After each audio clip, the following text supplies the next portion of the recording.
Hurry, hurry, hurry. Go, go, go. Hurry.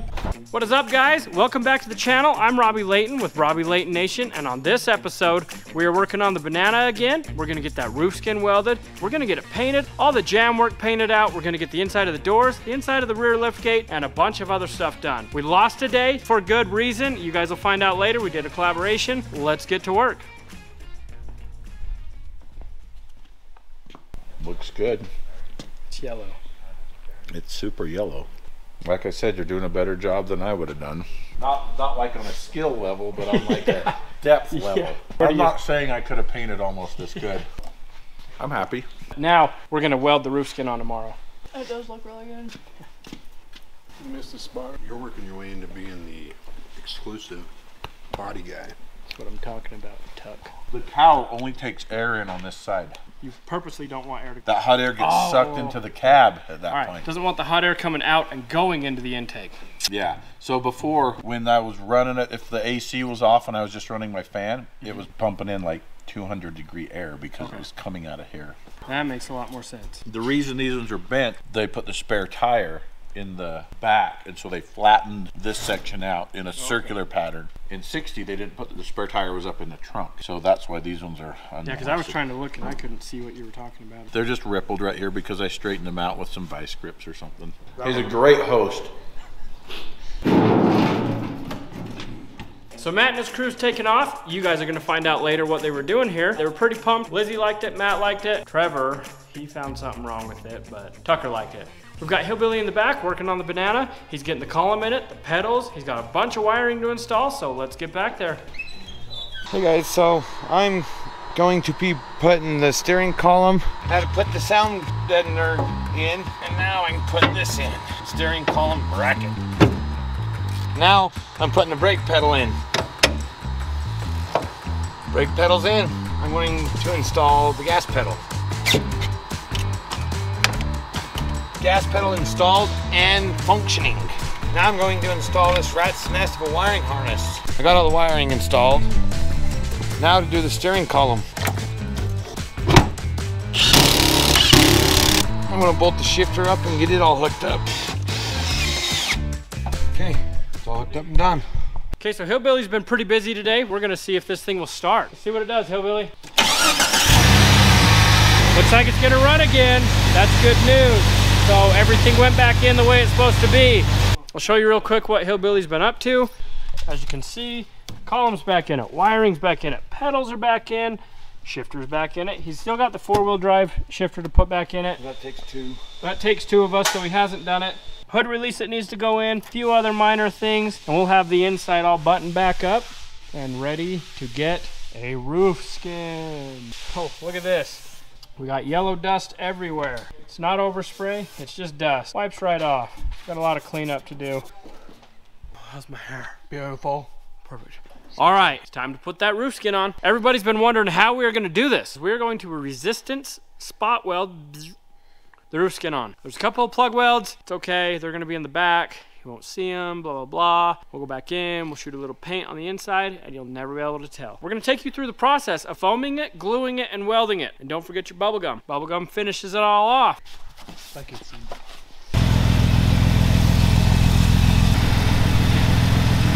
You'll notice we just pulled the Banana into the body shop. The reason for that is we do very, very, very minimal body work in the paint shop. And our resistant spot welder has two designated areas, one on this side and one on the other side of this body shop. We don't have an extension cord that goes all the way to the paint shop, so we moved the Banana over and we're gonna work on it here. I got Taylor tonight, we got dinner set, and we're gonna get this thing unmasked, and then we're getting a game plan on how to put this roof on. This is what it looks like when you get it unmasked. Big ball of tape. It's the roof skin time. We gotta actually mask off the inside where we don't want the welding sparks or welding burns, and then it is go time on the roof.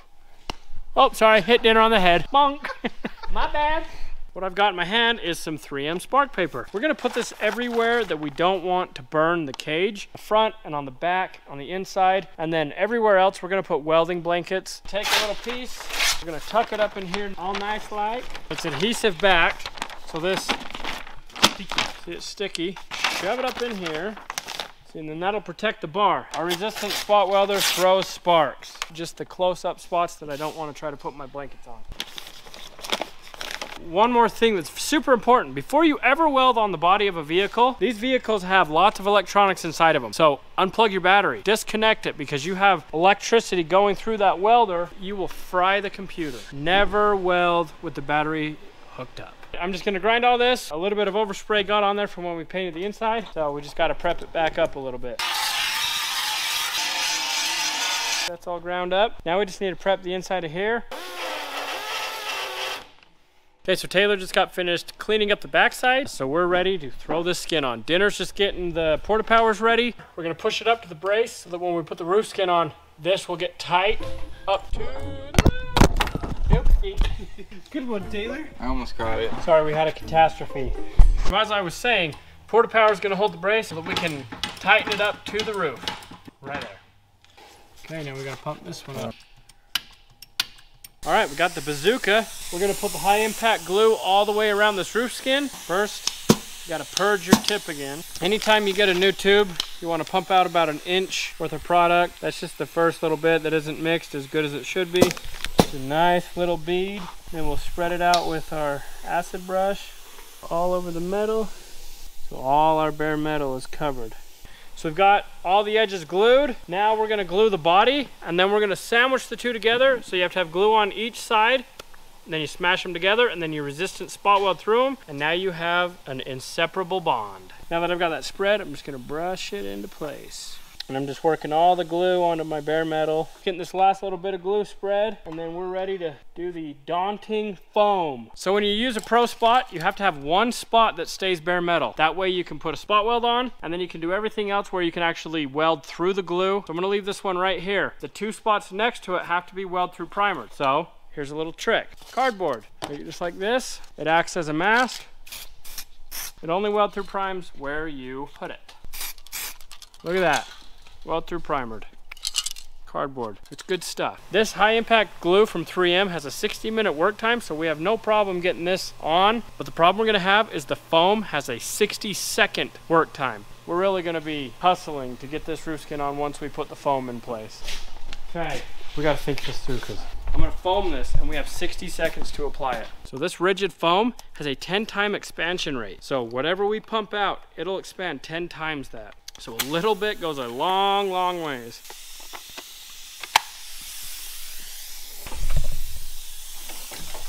Okay, here goes nothing. This stuff is coming out fast. Uh-oh. It's gonna start kicking. Is it going? Yeah. Uh-oh. Gotta hustle. Take this, hurry, hurry, hurry. Go. Forward. Come down. Down, down. Hurry, forward. Trying. Okay, hurry and grab me some vice grips.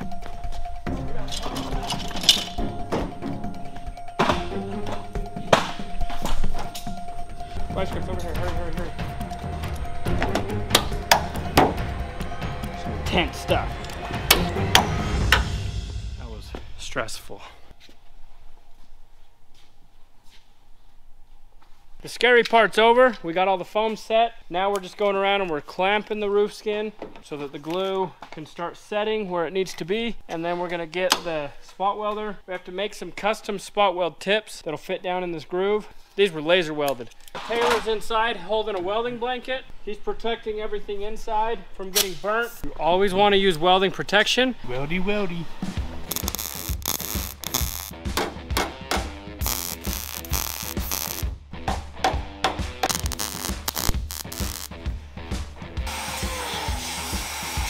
Nice. Hurry and grind this up. Thank you, dinner. Thank you. All right, it's time to fire up the i4S and get this thing spot welded. This is a 3-phase machine, so we turn all the switches on. It's got to boot up, and then we will calibrate it, and we will get to spot welding. Good morning, sweetheart. What are you laughing about? Turtle, turtle. Okay, we turn it on to auto. We hit calibrate. It says Calibrated. Okay, so we got Taylor on the inside. He's in there yawning too. Yep, he's got a welding blanket. He's holding the welding blanket against the roof so that when I spot weld, we don't blow sparks everywhere. Ready? Yes, sir. Fire in the hole! Ow. That burn you? It's going through like the gap in the top. Uh-oh. Whoa! That's why you wear safety glasses, kids. You see all them sparkies? That's why we have the blanket. Got it. Found it. Owie! That one really came out with vengeance. Spot welding the windshield frame now.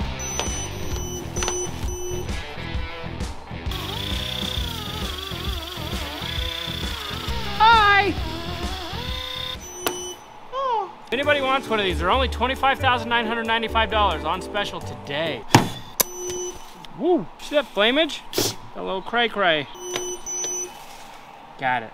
You gotta do what you gotta do for the shot dinner. Now that we've got the front and back spot welded, I had to make a custom tip. See that?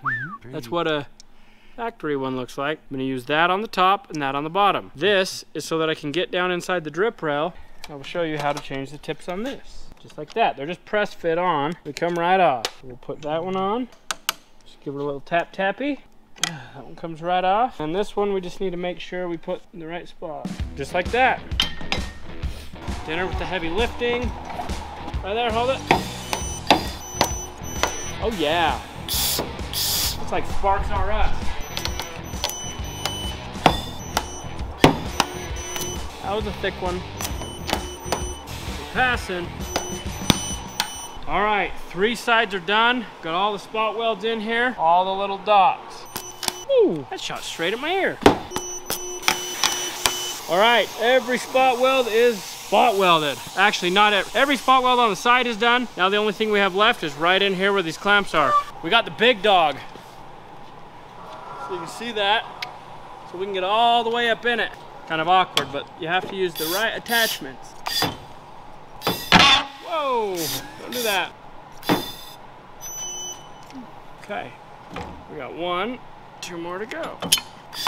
Thing about this arm is it's got to be completely straight and squared up, or it does some funky stuff. Next side, have to really assume the position. Whoa, don't do that. Okay, move those my strip. All right, and that is that. Whew. That was hard work. It's a big arm, super heavy. That roof skin is officially done. It's been a long day. We got the roof skin completely done, all foamed, it's glued, it's welded. We gotta let it sit for 24 hours until we can clean up all the residue from the glue, and then we gotta seam seal it, and then we're gonna paint it. The only thing left to do tonight, last little bit. I'll finish it off with some bubble gum. She's all done tonight. We've got the drip rails all taken care of. I've gone along with a wire wheel and I've cleaned up all the glue. Now we're ready to seam seal these, and then we'll put the drip rail covers back on. Over on this other side, we're fixing a couple dents. We've got a little dent up here on the roof that we're gonna fix and prime. And we've got a little dent right here that we're just gonna fix and prime. All right, so Taylor and Chris are getting everything all prepped out. We're gonna get all the doors and the deck lid into the booth. We're gonna get them all wiped down and get them sprayed yellow. Gotta blow the door off before we put it in our painting booth. Why? Because I don't want that crap in my booth.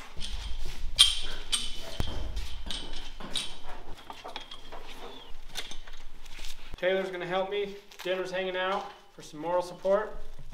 What we do right before we go to spray anything is we go and we look at the lights and we check for shiny spots. The paint is not going to adhere to it because it isn't prepped. Taylor's just taking some Scotch-Brite, catching all the shinies, getting rid of them, and then we're gonna wax and grease it. You're gonna see us doing a different process. Last time we had black, we did that out of necessity. So we're gonna be throwing down white, and then we're going 3 coats of yellow. It's gonna be much simpler with the white. Perfect. Woohoo!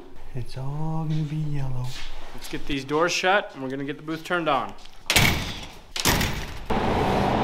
Get it all lathered up nice like, and I start to wipe. Remember, buff drying this, so you wipe until the whole thing is dry. All the nooks and crannies. Lots of prep to get to this point, and it is spray time. So that we don't have to mix this off of the bank, we ordered us a gallon of white ready to spray. It's pre-reduced, it's ready to go. We don't even have to measure it out, we're just gonna fill our cup up. This is just straight 511 toner white. We're gonna add yellow and black to try to muddy this up. So we're gonna put a little bit of black in it. It's like 10 grams. Black and the yellow are going to in turn make mud, which is what we want in this situation.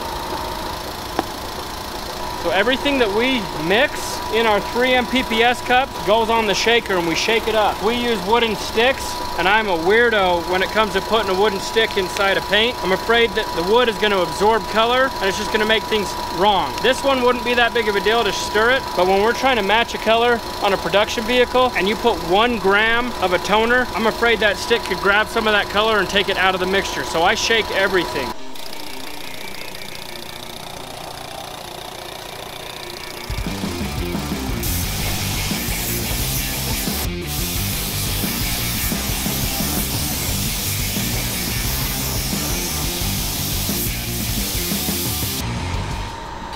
So I've got my yellow base in the cup. Now it's time for a reducer. Then we'll shake it up.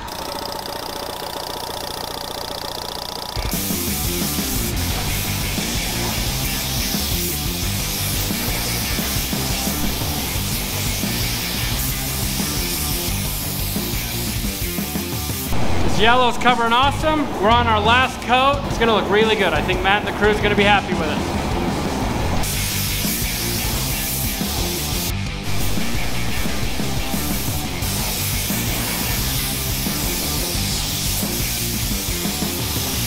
All right, it's that time. We're gonna tack and static this, then we're gonna put down the ceramic clear coat. After the first coat of clear, we're gonna short bake it at 120 for 20 minutes. After that, we'll lay down our second coat. We're gonna let it just run out until it's air dried. I got my most bestest camera person tonight.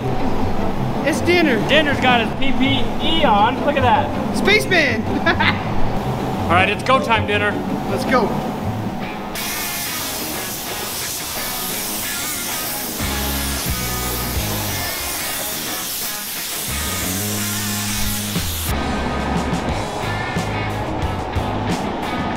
All right, me and Dinner went and took a 20-minute nap. This flash baked, we're on round 2 of clear. We're gonna shoot this second coat, and then we're just gonna let the booth run itself out until morning. Actually, not really. It'll probably run out for 30 or 40 minutes, and then the booth will shut itself off. I always like to go back and look at what I've cleared, watch it melt back into the first coat, make sure everything's good before I move on. It's just something weird I like to do.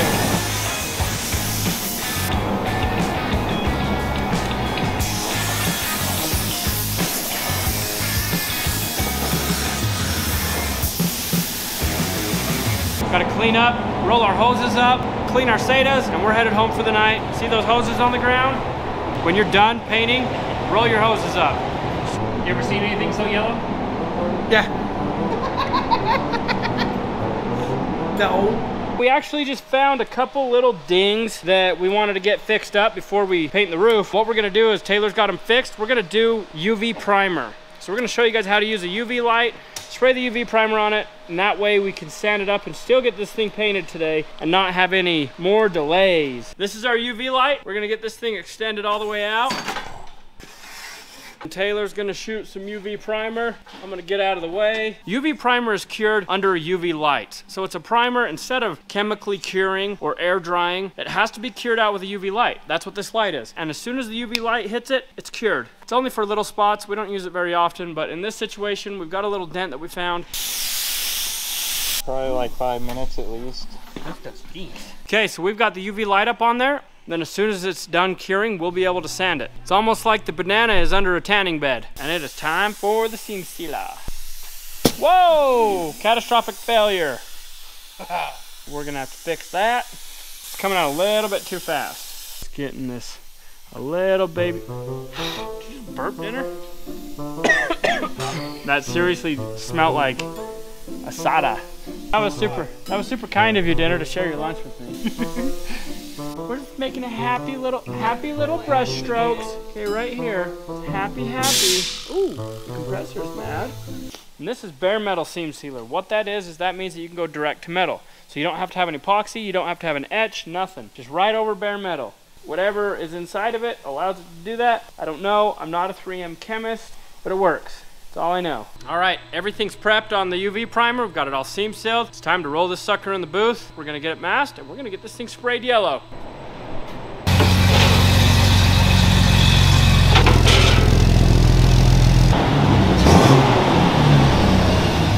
Easy now. All right, in case you guys are wondering what fuels me and Taylor at night, I'm gonna show you.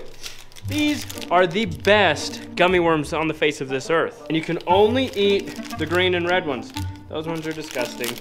So if they could just make green and red, I'd be happy. A&W, zero sugar. Taylor, on the other hand, he's more of a double shot espresso type. Starbucks double shot espresso, espresso and cream. Ugh.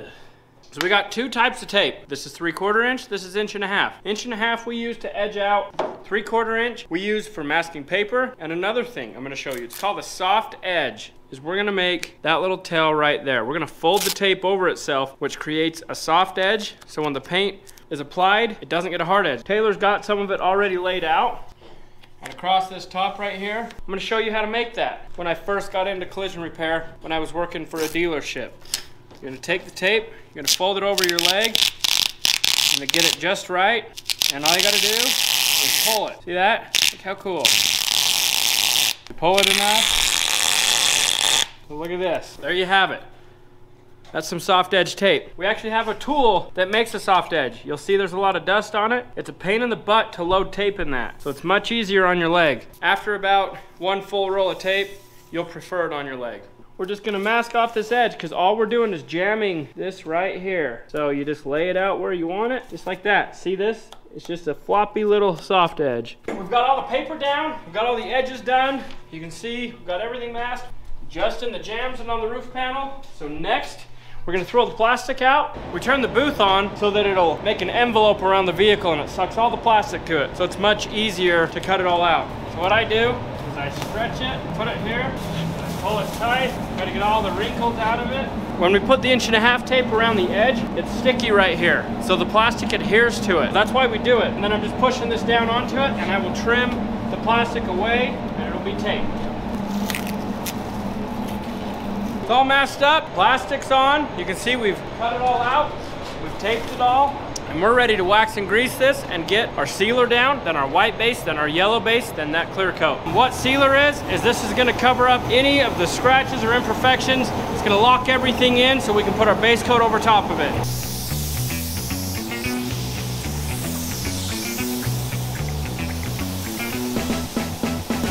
Got it all sealed, 20 minutes, and we'll be on to the base coat. We'll go get this all cleaned up. So what I'm spraying with is a SATA. It's a Jet X5500 HVLP. It's a 1.3i. This is the gun that's recommended for the base coat that I'm shooting with. I've got a SATA Atom gauge. I run this at 25 PSI. Yeah, it's a pretty nice gun.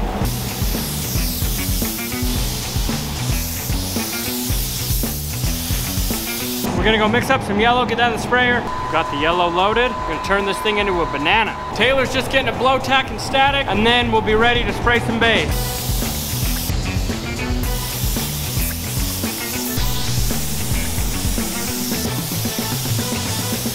We're gonna throw down 2 more coats, and then we're gonna come back as soon as we're ready to clear. We're not gonna bore you with the same exact spraying. We gotta let it flash, do our second coat, let it flash, do our third coat, and then we're waiting and doing our clear coat. So we'll bring you back to the clear. So we got our PPS cup, we got our 28 ounce liner. Now we're just gonna select the clear coat that we're gonna use, and the hardeners in it, and the reducer, and we're gonna mix it over the scale. 525 parts of clear. We're using ceramic clear coat from Spieshecker. The part number on it is 8035. It's a very, very good high solids clear. Now we just stick stir it all together. So I'm gonna spray my clear coat out of a SATA Jet 5500 RP. It's a 130. I spray at 32 PSI. That is my go-to pressure on clear coat. It's time to get clear laid on this banana.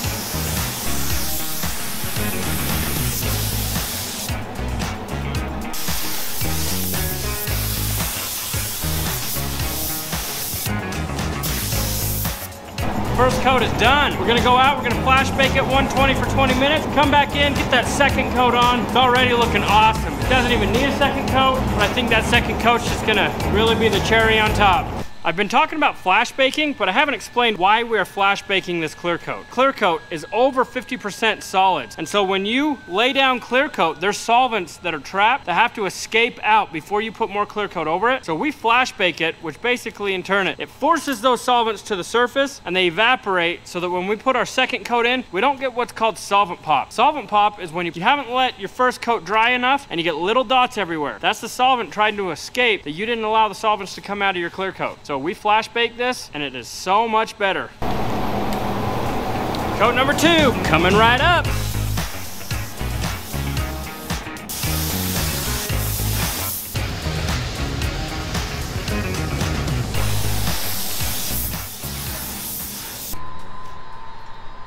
What an awesome ending to a long week. Between all the collision work we've got going on, we took a day off to go do a collaboration. It's taken lots and lots of man hours, but we finally got the bulk of it painted. On the next episode, we're gonna be painting the exterior. We're doing that all at once. We're getting the roof, all the jambs, everything to where we can bolt it all together so that when we spray this color, it looks perfect. It's getting pretty late, Saturday night, 11 p.m., and it's time to get home. I'm tired. We appreciate you guys watching, and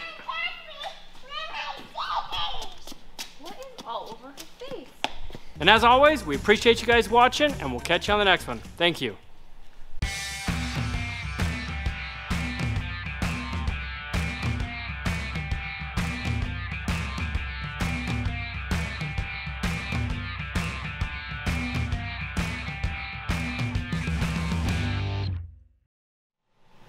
All right, that's disgusting.